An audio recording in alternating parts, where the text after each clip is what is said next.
I talk a lot about food, and I believe that is one of these kind of key tenets of your mental health. Just keeping your brain in mind when you're eating. And not that, again, you can't ever have a hamburger, but to think about that dietary pattern. But then I guess just to ask you, implore you, invite you to consider your own mental health really as your top priority.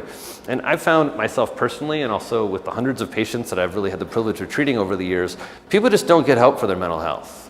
Right? We just don't, I mean, and you might think that the patients on my couch are like different than you. My patients are some of the most resilient, successful, interesting people. They're folks just like you. And I think what's happening right now is we are seeing a revolution and an evolution in how we talk about mental health. NBA players are telling us they have depression and panic disorder. Right? Movie stars are talking about their bipolar disorder. And we're talking about suicide, right? We're talking about the opioid epidemic. 5 years ago, 6 years ago, when I started talking, I never said the word suicide in a talk. I say it every single time I speak to groups now. Why? Well, because there were about 50,000 suicides in America last year. 78% of them were white men, right? Just imagine, I imagine that sometimes, like 50,000 caskets. It's just like a lot, and it's a preventable thing.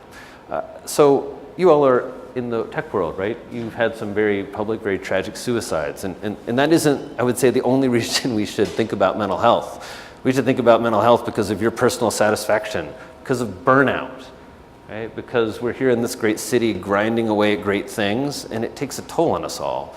And so I've been in psychoanalysis for years. It's one of the great things about being a psychiatrist is it's expected.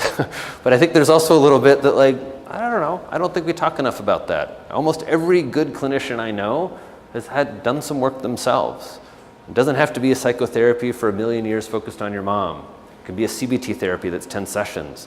It can be meeting with someone to get some coaching around goals you have. It can be talking to somebody. I do a lot of consultation where people are like, I don't know what this is.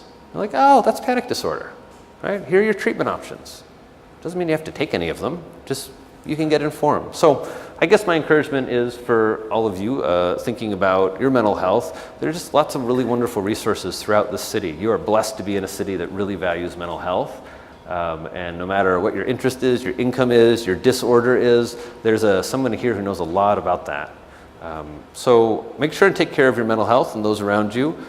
I'm sure you can guess the other kind of quick things besides food I think about, which is exercise, especially intensity around exercise, mindfulness and meditation. I guess that almost becomes cliche these days, but I find it's so, well, maybe we should end that way. I find it so rare to just take a deep breath sometimes in the middle of the day. So why don't we all take a deep breath.